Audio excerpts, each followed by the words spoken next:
Hello everyone, once again welcome back to my channel CS Pathshala. Myself CS Chaudhary. और हमारी जो series चल रही थी वो चल रही थी क्लास 10th केमिस्ट्री का chapter number 4 carbon and its compound. और आज जो मैं टॉपिक लेकर आई हूँ, आज जो हम पढ़ने वाले हैं इस वीडियो में, वो पढ़ने वाले हैं chemical properties of carbon compound. Carbon compound के IUPAC नेम और हाइड्रोकार्बन के बारे में और कार्बन के बारे में मैं डिटेल में पढ़ा चुकी हूँ, जिसके लिंक आपको मेरे डिस्क्रिप्शन बॉक्स में मिल जाएंगे। तो चलिए स्टार्ट करते हैं आज का वीडियो लेक्चर।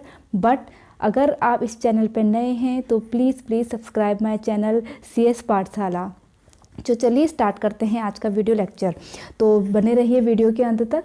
तो जैसा कि मैंने अभी बताया, आज हम पढ़ने वाले हैं chemical properties of carbon compound. Means carbon या फिर कार्बन कंपाउंड्स जो होते हैं उनकी क्या प्रॉपर्टीज़ हैं वो आज हम पढ़ेंगे। तो सबसे पहला जो इसकी प्रॉपर्टीज़ है जो हम कवर करने वाले हैं वो है कंबसन। कंबसन, जिसको हम हिंदी में दहन भी कहते हैं। इसका अगर मैं मीनिंग समझाऊं तो सीधी सी बात, कार्बन या फिर कार्बन के जो कंपाउंड हैं वो इन द प्रेजेंस ऑफ एयर में कंबसन हो जाते हैं। मीन्स वो जलते हैं ऑक्सीजन की प्रेजेंस में। उस रिएक्शन को हम क्या कहते हैं? कंबसन। तो एक्चुअली होता क्या है, जो कार्बन है या कार्बन के जो कंपाउंड है वो ऑक्सीजन के प्रेजेंस में बर्न हो जाते हैं, जल जाते हैं, और carbon dioxide, water vapour plus lots of heat and energy उसमें से निकलती है। तो इस जो प्रोसेस है या फिर जो ये रिएक्शन है, इसे हम कहते हैं कंबसन। तो यहाँ पर मैंने कुछ इसके एग्जाम्पल भी लिखे हैं। जैसे देखिए, जो अगर हम खाली कार्बन की बात करें तो कार्बन को अगर हम खुला छोड़ दें इन द प्रेजेंस ऑफ ऑक्सीजन तो ये बर्न हो जाएगा और क्या देगा हमें? कार्बन डाइऑक्साइड, हीट और एनर्जी हमें ये देगा। ओके, अब अगर हम बात करें कार्बन के कंपाउंड की, मीन्स हाइड्रोकार्बन की बात करें, हाइड्रोकार्बन जब ऑक्सीजन की प्रेजेंस में बर्न होगा, कंबसन होगा उसका, तो उससे हमें मिलेगा carbon dioxide, water vapour and lots of heat and energy. Clear? अगर आप बात करें हम अल्कोहल की, यहाँ पे मैंने एथेनॉल बनाया है। एथेनॉल की रिएक्शन जब ऑक्सीजन से होगी, ऑक्सीजन की प्रेजेंस में वो बर्न होगा, तो हमें क्या मिलेगा? Carbon dioxide, water, heat and energy. तो ये जो होल प्रोसेस है, यानी कि कार्बन और कार्बन के कंपाउंड जो in the presence of oxygen burn हो रहे हैं, जल रहे हैं और हमें carbon dioxide, water vapour, heat and energy दे रहे हैं, तो इस प्रोसेस को हम कंबसन कहते हैं। ओके, अब क्योंकि हमने इस प्रोसेस में देखा कि लॉट्स ऑफ अमाउंट में हीट निकल रही है, ओके, तो इसलिए इसका यूज़ एज अ फ्यूल भी किया जाता है। कार्बन और कार्बन के कंपाउंड का इसका बहुत बड़ा रोल होता है। यहाँ तक कि जो हम LPG वगैरह जो हम यूज़ करते हैं, पेट्रोल है, पेट्रोलियम, जो भी सारी चीज़ें फ्यूल्स हैं, उसमें कार्बन एक कॉन्स्टिट्यूएंट है, कार्बन का उसमें यूज़ किया जाता है, क्योंकि जब वो बर्न होता है तो एनर्जी निकलती है, हीट निकलती है। क्लियर हो गया? अब बात करते हैं थोड़ा सा इसमें डिटेल में जाने की। जैसे कि मैंने आपको बताया, जो हाइड्रोकार्बन्स होते हैं वो 2 टाइप्स के होते हैं। एक होता है सैचुरेटेड हाइड्रोकार्बन, एक होता है अनसैचुरेटेड हाइड्रोकार्बन। ओके, सैचुरेटेड क्या बताया था? जिसमें ओनली कार्बन कार्बन के बीच में सिंगल बॉन्ड प्रेजेंट है होता है, एंड प्लस अनसैचुरेटेड क्या होते हैं? जिसमें कार्बन कार्बन के बीच में या तो डबल बॉन्ड प्रेजेंट होगा एक पूरी चेन में कहीं पे, या फिर ट्रिपल बॉन्ड प्रेजेंट होगा, उसे हम कहते हैं अनसैचुरेटेड हाइड्रोकार्बन। तो देखिए, वो रेफरेंस ऑफ कंबसन के रेफरेंस में क्या होगा? जो सैचुरेटेड हाइड्रोकार्बन है वो क्लियरली कंप्लीटली बर्न हो जाते हैं इन द प्रेजेंस ऑफ ऑक्सीजन और क्लियरली हमें ब्लू फ्लेम देते हैं। ओके, और जबकि और कुछ कालिक सी या फिर धुआं टाइप का उसमें बिल्कुल नहीं निकलता है सैचुरेटेड जो हाइड्रोकार्बन्स होते हैं। इसके अलावा जो अनसैचुरेटेड हाइड्रोकार्बन होते हैं वो इन द प्रेजेंस ऑफ ऑक्सीजन जब बर्न होते हैं तो वो येलोइश फ्लेम देते हैं, और प्लस उसके साथ बहुत सारा धुआं भी निकलता है। तो ये एक पहचान होती है किसकी? अनसैचुरेटेड और सैचुरेटेड हाइड्रोकार्बन की। कभी कभी इसमें क्वेश्चन भी आ जाता है कि हम कैसे आइडेंटिफाई करेंगे, कैसे सेपरेट करेंगे हाइड्रोकार्बन जो है सैचुरेटेड और अनसैचुरेटेड में। तो सीधी सीधी सी बात, जब हम उसे इग्नाइट करेंगे, जलाएंगे, बर्न करेंगे, अगर वो क्लियरली ब्लू फ्लेम में जल रहा है तो वो सैचुरेटेड है। अगर वो येलोइश फ्लेम में और प्लस उसमें धुआं निकल रहा है, कालिख निकल रही है, तो वो क्या है? अनसैचुरेटेड हाइड्रोकार्बन है। ओके, तो आई होप यहाँ पर आपको ये समझ में आ गया होगा। जो हम दूसरी प्रॉपर्टीज़ कवर करेंगे वो है ऑक्सीडेशन। पहली बात, ऑक्सीडेशन का मतलब हमें समझना चाहिए कि व्हाट इज़ ऑक्सीडेशन। ऑक्सीडेशन में क्या होता है, जब कोई एलिमेंट में ऑक्सीजन का एडिशन होता है और रिमूवल ऑफ हाइड्रोजन होता है तो उस कंडीशन को हम बोलते हैं ऑक्सीडेशन। तो कार्बन का जो कंपाउंड है, जब उसमें ऑक्सीजन ऐड होती है तो इसके लिए एक हम जो कैटालिस्ट है वो यूज़ करते हैं, वो होता है एल्कलाइन KMnO4, और उसको जब हम गर्म करते हैं तो यहाँ पर हमारा बनता है कार्बोक्सिलिक एसिड। फॉर एग्ज़ाम्पल, जो हमारा अल्कोहल है CH3CH2OH, ओके, इसको जब हम हीट करेंगे इन the presence of alkaline KMnO4, इसे हम बोलेंगे पोटेशियम पर मैग्नेट, ओके, और प्लस इसे हम हीट कर देंगे। ये जो आपको ट्रायंगल का एक साइन दिखाई दे रहा है उसका मतलब होता है हीट करना। और दूसरा भी हम यहाँ पर कैटलिस्ट यूज़ कर सकते हैं, वो है K2Cr2O7, इसे हम बोलेंगे पोटेशियम डाइक्रोमेट, और इसे भी हम हीट करेंगे तो जो आपका यहाँ पर एथेनॉल है ये कम्प्लीटली ऑक्सीडाइज्ड हो जाता है और कन्वर्ट हो जाता है कार्बोक्सिलिक एसिड मीन CH3COOH में, ओके। इसका जो कार्बन है इसमें एक हाइड्रोजन का क्या हो गया, हाइड्रोजन जो है वो यहाँ पर क्या हो गई, रिमूव हो गई है CH2, और प्लस जो ऑक्सीजन है उसमें एडिशन हो गया है, तो ये रिएक्शन हमारी क्या कहलाएगी, ऑक्सीडेशन रिएक्शन कहलाएगी। अब यहाँ पर देखिए, जब आपका जो एथेनॉल है मीन्स कार्बन जो का जो कंपाउंड है ये कभी कभी क्या होता है पार्शियली ऑक्सीडाइज्ड भी हो जाता है। मीन्स अगर हम सीधे, अगर इसको हम आसान शब्दों में लिखें, जो अल्कोहल है हमारा वो अगर पहले कन्वर्ट होता है एल्डिहाइड में, देन वो कन्वर्ट होता है कार्बोक्सिलिक एसिड में,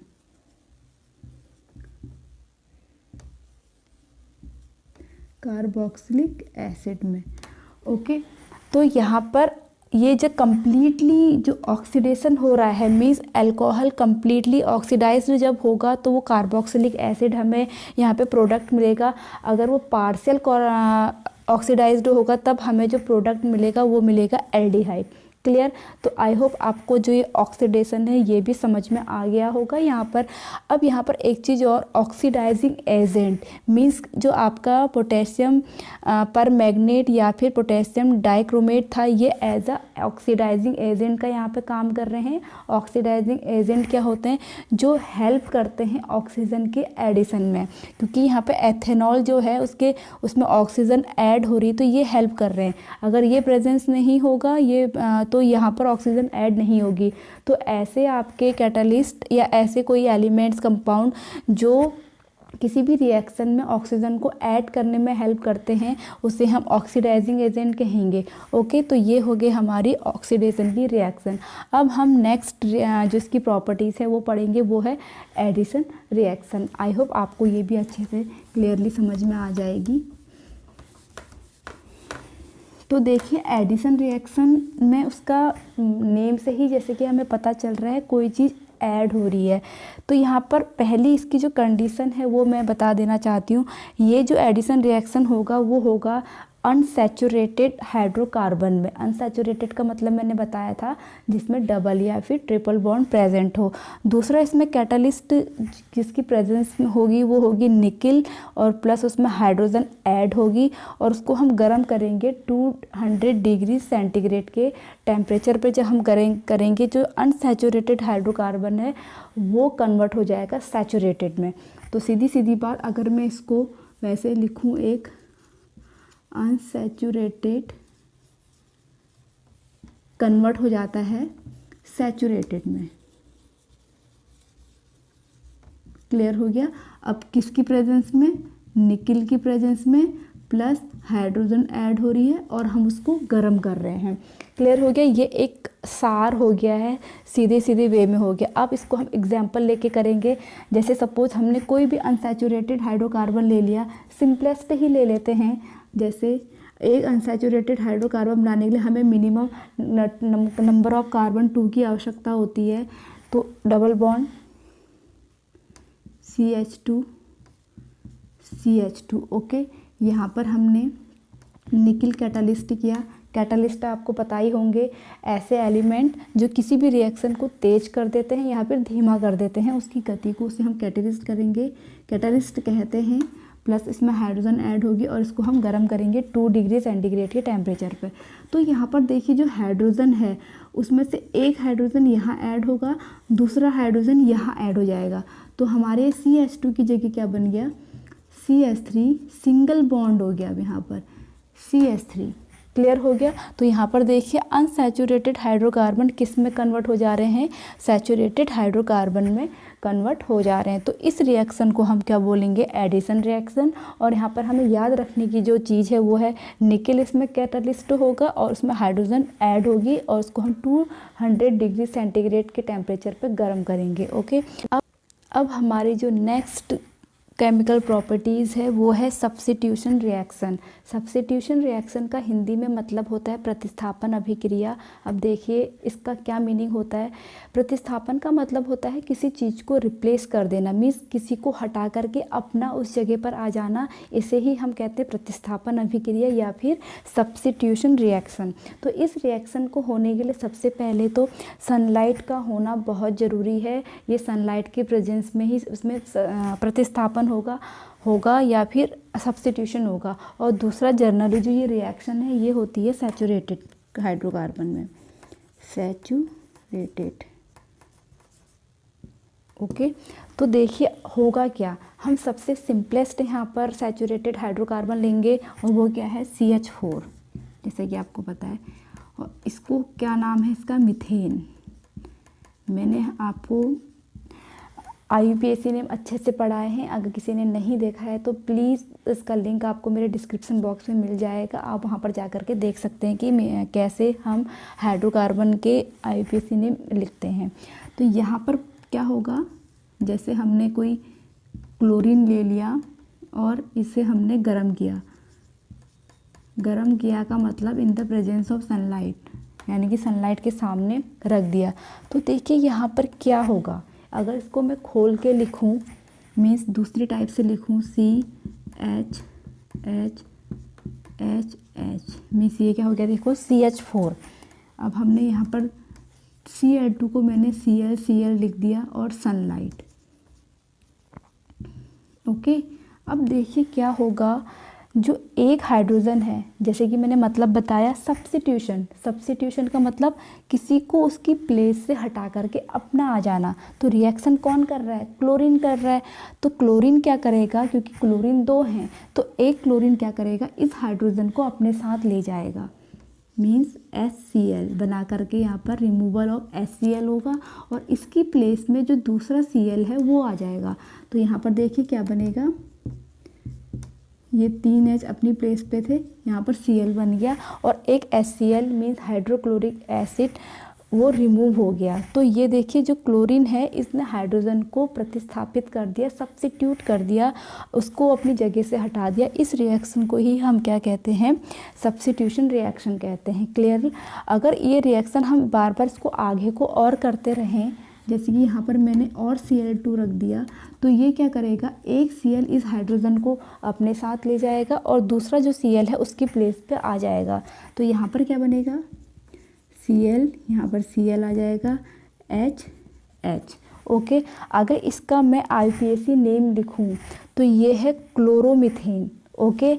अब इसका अगर मैं लिखूँ, ये है, देखो नंबर ऑफ क्लोरीन कितने हैं 2, तो डाइक्लोरोमीथेन ओके। अगर यहाँ पर और Cl रखूँ मैं Cl2, तो ये देखिए क्या बनेगा, Cl, तो एक इसने इस वाले H को रिमूव कर दिया, तो Cl यहाँ पर H, तो ये क्या बन गया, ट्राइक्लोरोमीथेन। यहाँ पर एक और मैंने Cl2 रख दिया, तो क्या बनेगा, Cl और Cl, तो देखिए यहाँ पर सारे के सारे हाइड्रोजन का रिप्लेसमेंट हो गया क्लोरीन से, तो ये क्या है, टेट्राक्लोरोमीथेन। ओके, तो इस रिएक्शन को हम क्या कहते हैं, सब्स्टिट्यूशन रिएक्शन कहते हैं। आई होप आज की जो वीडियो लेक्चर है और जो chemical properties of carbon compound है ये आप लोगों को अच्छे से समझ में आए हो। अगर आपको ये वीडियो लेक्चर मेरा अच्छा लगा हो तो प्लीज़ लाइक कीजिए, कमेंट्स कीजिए, शेयर कीजिए and please subscribe my channel CS पाठशाला। और मैं मिलूँगी अपनी नेक्स्ट वीडियो के साथ, तब तक के लिए स्टे ट्यून, बाय बाय।